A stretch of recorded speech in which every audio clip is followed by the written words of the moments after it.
Hello. Today we will address a wide variety of topics related to the school-age child.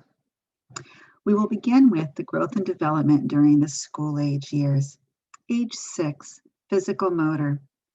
Growth and weight gain continues slowly. Central mandibular incisors erupt. They lose their first tooth. There is a gradual increase in dexterity. They are very, very active, and they are really constantly active. They do return to finger food eating. Um, they are more aware of their hand as a tool. They like to draw, paint, print, and color. Their vision does reach maturity. Mental, they are developing that concept of numbers. They should be able to count 13 pennies. They know whether it's morning or night.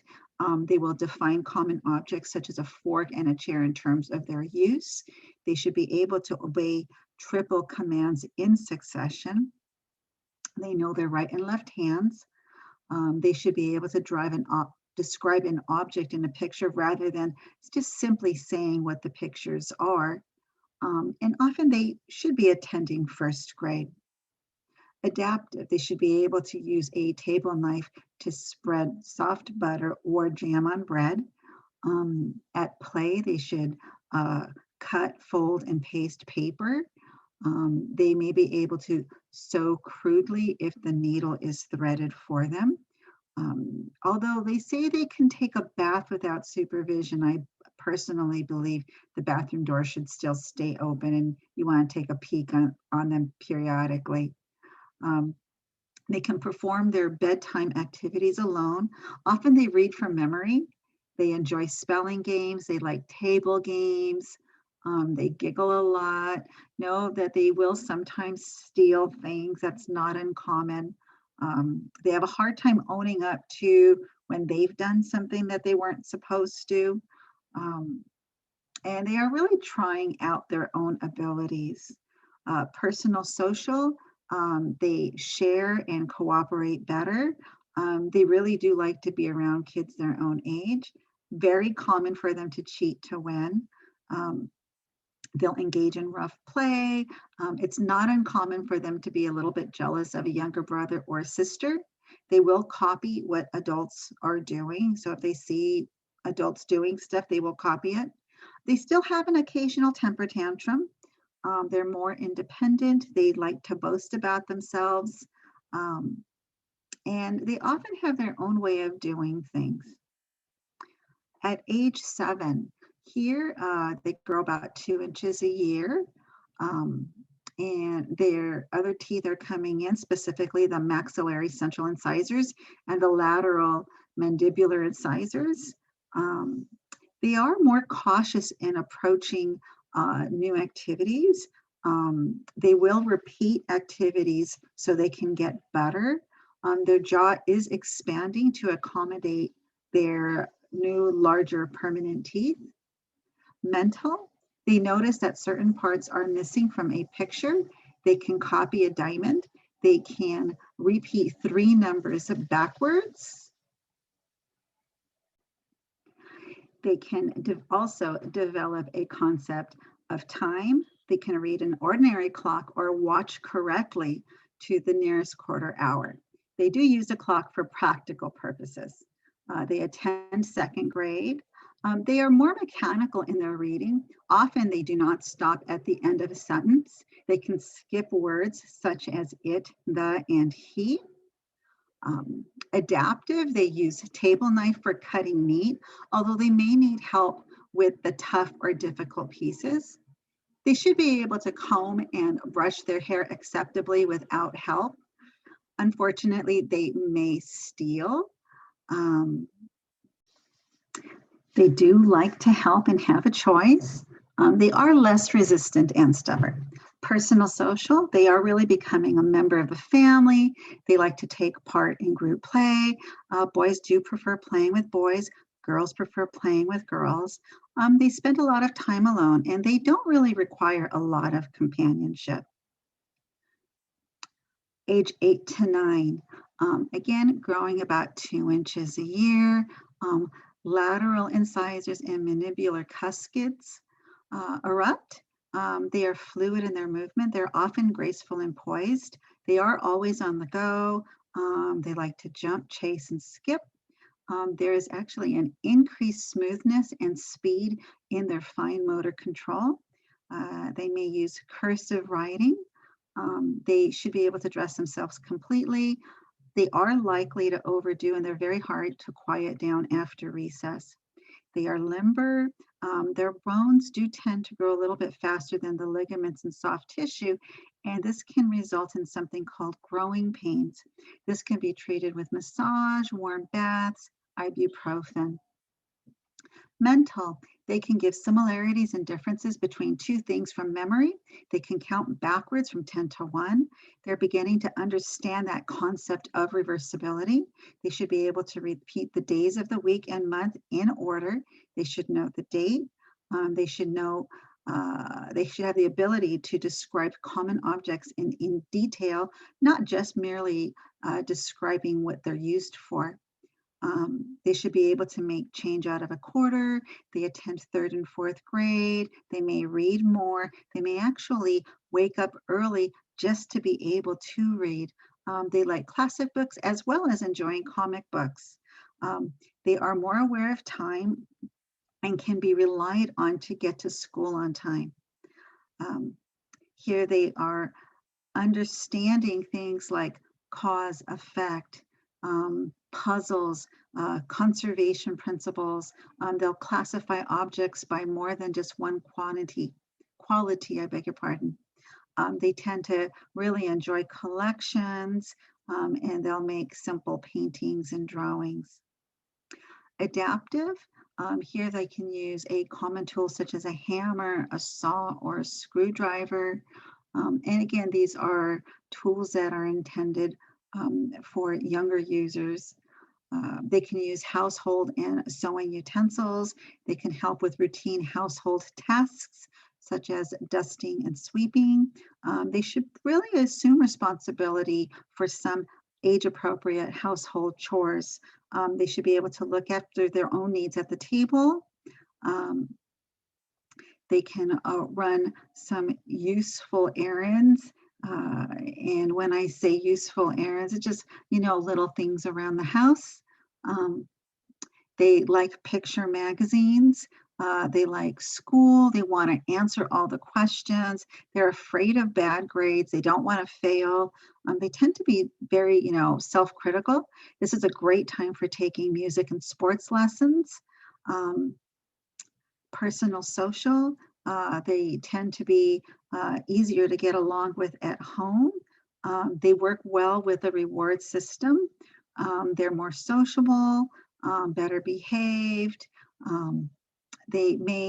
Your text says they can go about the home and community freely, alone or with friends. Although they may be developmentally prepared to do something like that, please be very cautious about allowing kids to do this in the city. Again, we need to think about safety. They do like to compete in games. This is a great time for them to be in scouts and join group sports. Age 10 to 12. So here they actually divide this a little bit between boys and girls in terms of the physical motor. Boys, their growth has slowed in height, but they are gaining weight. So they may become a little bit chunky at this period of time. Posture is more similar to adults. They will overcome the lordosis. Girls, they may have pubescent changes occurring at this time. Body lines will soften and round. The remainder of their teeth will erupt, and they tend to be towards more full development in terms of their teeth at this time, except for the wisdom teeth. Mental, here they're going to be writing maybe brief stories. That's something that they'll enjoy doing. Usually they attend anywhere from 5th to 7th grade during these ages. They typically will use a telephone for more practical purposes. They really are influenced by advertising in magazines, TV, radio. They do read for practical purposes, as well as enjoyment. Um, they really enjoy going to the library. They enjoy adventure books, animal stories. Adaptive, they can make useful articles and they can do like simple repairs. They can sew and cook in small ways. They are developmentally able to raise pets. Again, I always say, you know, even though they are able to do it, please provide a little bit of supervision as well. They should be able to wash and dry their own hair. Um, they may be able to be left home alone for an hour or so. You just want to make sure that they understand all of the necessary information to keep themselves safe. Um, Personal social, they are very into their friends. They are choosing their friends more selectively. They may have a best friend. There is a beginning interest in uh, either the opposite sex, um, or they are starting to have more romantic feelings. Um, their family really has a lot of meaning. Um, they demonstrate their affection. They really tend to idolize and respect their parents at this time. Something else that's important to know is that teasing can have a very lasting negative effect on children, and peers really do give a sense of security as they try to become independent at this time. So, growth and development of the school age child, 6 to 12, in general, they gain anywhere from 4.5 to 6.5 pounds a year, and they grow about 2 inches a year. They start to lose their teeth at about 6, and then all of their primary teeth are lost, and the permanent teeth come in at this time. And they should have anywhere from 12 to 26 teeth by the age of 12. Remember, the wisdom teeth do come in later. Lymphatic tissues grow until about 9 years of age, and then the frontal sinuses develop about 7 years of age. There is an increase in muscle and bone strength, coordination, and grace. Puberty may begin as early as 9 for girls. Puberty in past generations um, puberty is occurring earlier now than in past generations. The growth spurt may begin at this time, causing an increase in nutritional needs. In general, puberty begins around 10-ish in girls and around 12-ish in boys, but it can be normal for either sex after 8 years of age. Boys experience little visible sexual maturation during pre-adolescence, whereas girls' bodies may change quite visibly. So let's talk a little bit about injury prevention during the school age. So risks related to injury involved, they obviously have an increased involvement in activities away from their home. They're excited by speed and motion. They can be very easily distracted. The good thing is that they can be reasoned with.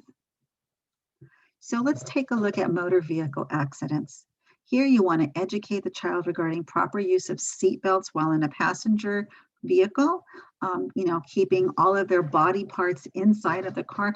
Also not leaning against the car door when they are, when the car is being driven, and don't interfere with the driver when the driver is driving. Remind parents and children that no one should ride in the bed of a pickup truck. Emphasize safe pedestrian behavior. Insist on wearing safety apparel like a helmet when necessary, like when you're riding a bicycle or any other kind of activity where a helmet is necessary. Next, they are apt to overdo, and they really may work hard to perfect a skill.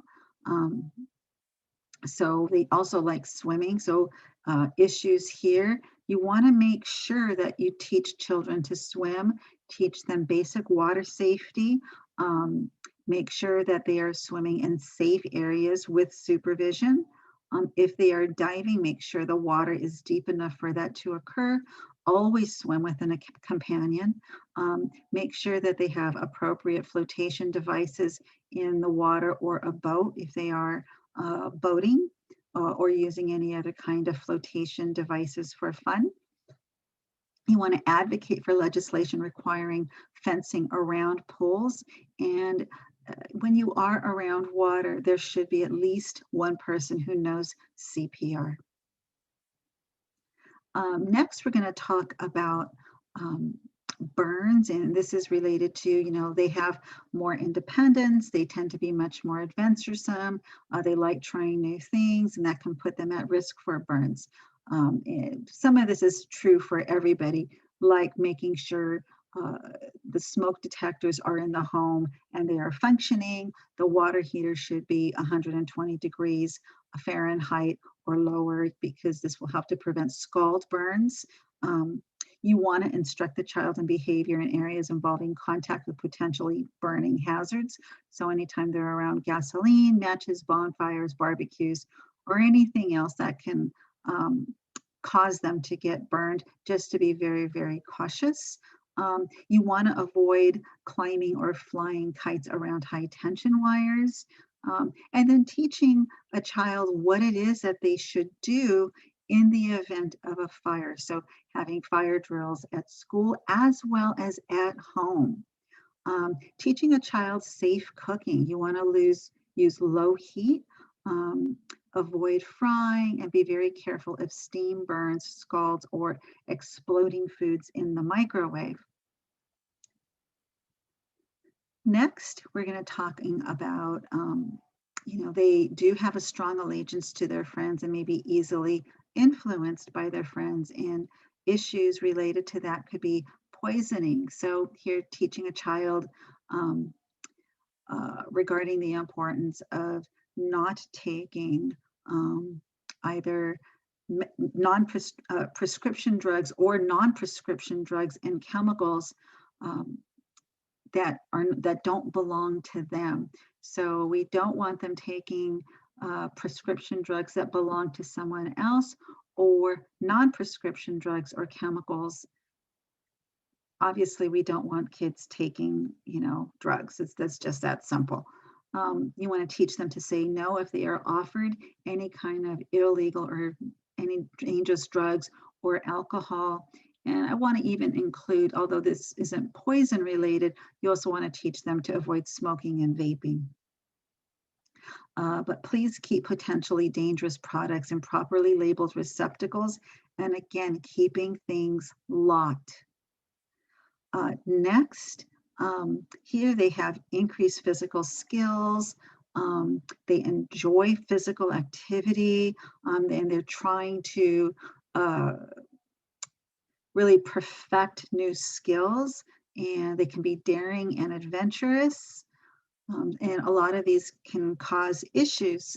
So things here like bodily damage, you want to provide facilities for supervised activities and encourage play in safe places, keeping firearms locked, and not allowing them to utilize them except during adult supervision. Just really being careful in terms of teaching them how to utilize any kind of dangerous tools, and make sure that they have a respect for the devices and they're being used with supervision. Teaching children not to tease dogs or surprise them. Obviously, you don't want to bother them when they're eating, sleeping, or they have a favorite toy. It's very important that they protect their eyes, ears, and mouth during hazardous or potentially hazardous sports. Really, we ideally don't permit the use of trampolines unless they are being supervised. Teaching safety regarding corrective devices like glasses. If they use contact lenses, make sure that they are washing them and removing them appropriately so they don't get corneal damage. Anytime they're participating in activities that use sports and recreation equipment, make sure that they have a good understanding of how to use them, and again, wearing all of the safety equipment necessary to keep them safe. And at this point, they really should know their name, address, and phone number, and who they should be able to ask for help. Again, your younger school age children, uh, you may still need to put their names inside and their address and phone numbers inside of their clothing. So skateboards, inline, and scooter safety. Uh, Really, children younger than 5 years of age should not use skateboards or inline skates because really they're not developmentally prepared to protect themselves from injury. Children aged 6 to 10 should only use these with close adult supervision. Again, they should be wearing helmets and other protective equipment, especially on their knees, wrists, and elbows to prevent injury. Next, we'll talk about avulsed tooth. This is basically a fancy way of saying having your tooth knocked out. Um, and hopefully, even though sometimes you try to be as safe as possible, accidents do happen. So if this does happen, you want to recover the tooth, hold the tooth by the crown, which is the bottom portion of the tooth. Try not to touch the root area. That's the part that goes into the gum. If the tooth is dirty, rinse it gently under running water or saline if you happen to have it. Make sure that the stopper is in the sink or the basin, because if you drop the tooth and it goes down the drain, well, now you're in trouble. Please, if you can, put the tooth back into the socket. Make sure that the lip side or the convex side is facing forward, right? You want to put it facing the right direction, not backwards. And then have the child hold the tooth in place and take the child to the dentist immediately. You want to avoid sudden stops or sharp turns to prevent dislodging the tooth. If you are reluctant to reimplant the tooth, put the tooth in cold milk or saliva. You can also put it under the child's tongue, or if you're concerned about the child swallowing it, you can put it under the parent's tongue. If the child is holding the tooth in the mouth, as I said, you want to avoid sudden stops because you don't want them to accidentally swallow it. When you do go to the dentist, make sure you don't forget the tooth. If you replace it within 30 minutes, there's actually a 70% chance of the tooth reattaching. So time here really is of the essence. Okay, next we're going to talk about school and teaching. And we call this the school age years, so it would be remiss of us not to talk about the role of the teacher and school. So the role of the teacher really is to stimulate and guide the child's intellectual development. They can shape the child's attitudes and values. They might hero worship a special teacher. They can learn social interaction, and really how the teacher positively or negatively interacts with the child can affect how others treat them and may affect their self-concept. So how can we help children in school? Some general guidelines include you want to be positive, um, you want to share ideas and thoughts, you want to be positive, you want to make sure the child experiences some kind of success in school every single day. Share an interest in reading, use the library, discuss the books that they're reading, support and encourage activity rather than passivity. You want to encourage originality. Help kids make their own projects from discarded articles or other available materials. You want to foster the development of hobbies and collections. Encourage children to wonder and reflect during free time. That means they actually need to have free time to do nothing. It's good for a child to say, I'm bored, because then you can tell them, well, go do something so you're not bored, not allowing them to use video games or screen time. You'll be very surprised with the amount of creativity and the things that they can come up with. Uh, Again, you want to encourage family experiences and trips to places of interest. Encourage questions. Help children discover sources for information or places to explore and investigate. Stimulate creative thinking and problem solving. You want to help children to try out new solutions to problems without the fear of making mistakes. You want to use rewards rather than punishments. Specific guidelines. So you want to meet the teacher at the beginning of the school year and plan to visit the school to see what is taught and expected. Send the child to the school every day. Teachers are concerned when parents make other plans for their children. It conveys the impression that school is not important. Demonstrate an interest in what the child is learning. You want to focus on content and growth more than grades. Make it clear to the child that schoolwork is between the child and the teacher. The teacher and the child should set goals for better school performance and to allow the child to feel responsible for school success and failures. Take advantage of situations that support and reinforce school learning. Share information with teachers that will help them understand the child better. Communicate with the teacher if there appears to be a problem. Don't wait until there is a scheduled school conference. Provide a quiet, well-lit area for study that is safe from interruptions. Don't allow television or radio to be on while a child is studying or doing their homework. You want to avoid dictating a study time, but do enforce the rules such as no television or screen time until the homework is done. And then you need to accept the child's word that the work is complete. Help with homework should focus on explaining the question, not giving the answers. Teach the child to break large tasks, like a large report, into smaller, more manageable tasks spread over a period of time rather than trying to do the entire project the night before it's completed. Limit home tutoring to special circumstances, such as when the teacher requests parental assistance after a child's prolonged absence. Request special help for children with learning problems. Support the school staff by showing respect for both the school system and the teacher, at least in the child's presence.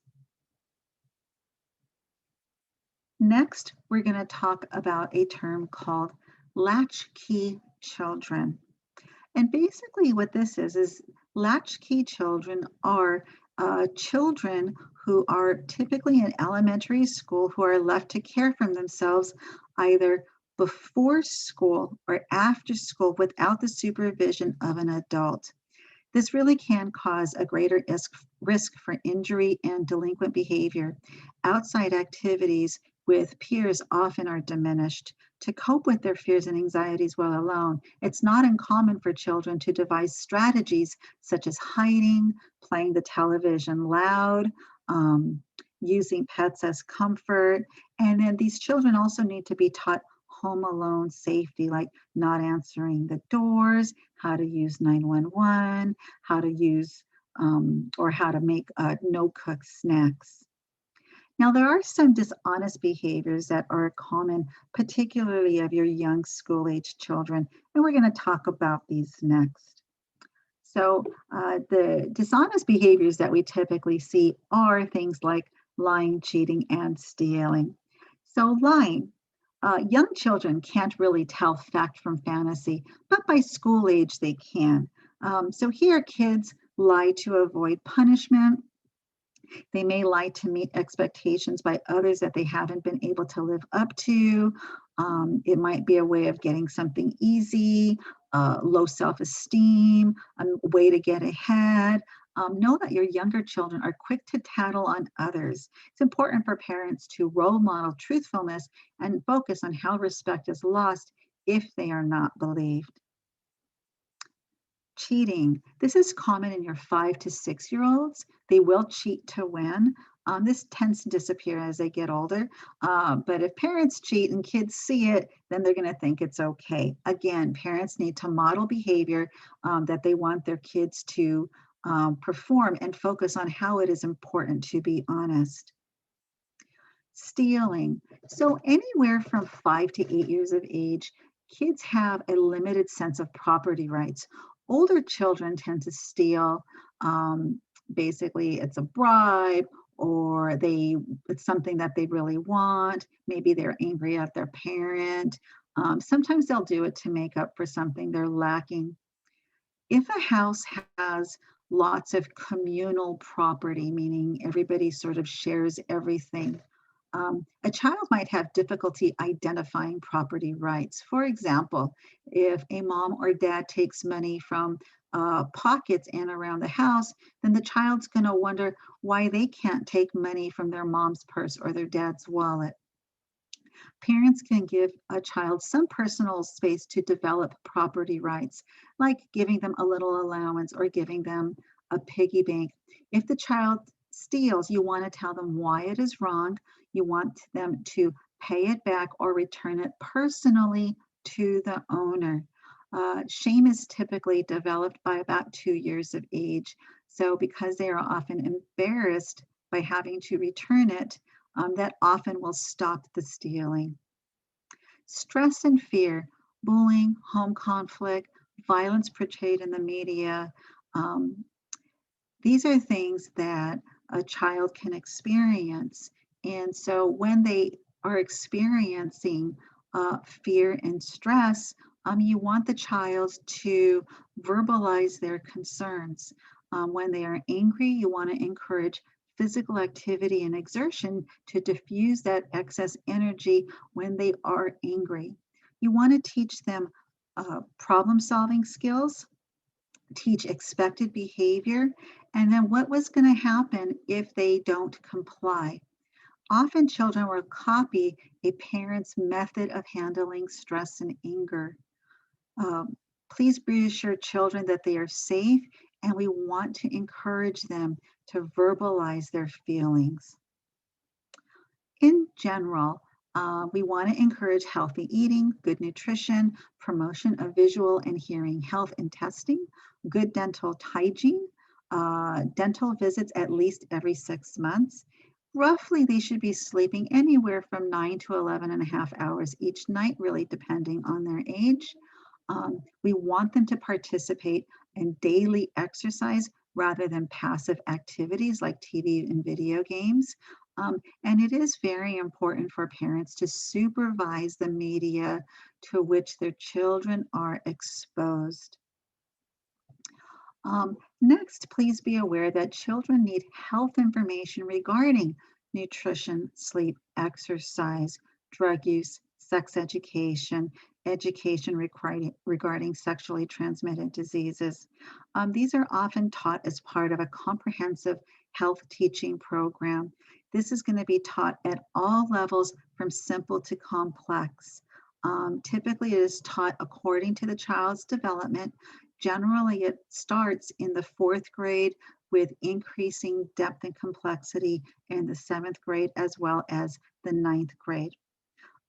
School-age children's friends, really they provide them a sense of security as they gain independence from their parents. The last thing I want to talk about is school phobia, and you'll notice this is in chapter 16, page 442. This is more common in kids and 10 years old and over, and typically it occurs after a negative incident. Signs and symptoms are absent when they're not in school or no school is scheduled. Things you might see would be things like anorexia, nausea, vomiting, diarrhea, dizziness, abdominal pain, headache, and leg pain are common. Nursing, the primary goal is to return the child to school. Parents must be convinced gently but firmly that immediate return is essential and that it is their responsibility to insist on school attendance. The longer the child is permitted to stay out of school, the more difficult it will be for the child to re-enter. Trying to find the cause of the phobia will only delay the return to school and inhibit the child's ability to cope. Professional counseling is recommended if the problem persists, but the child's return to school should not wait for the counseling. So thank you very much. And that is the end of the presentation for the school-age child. Um, Please make sure to watch the other presentations that are due this week. Thank you.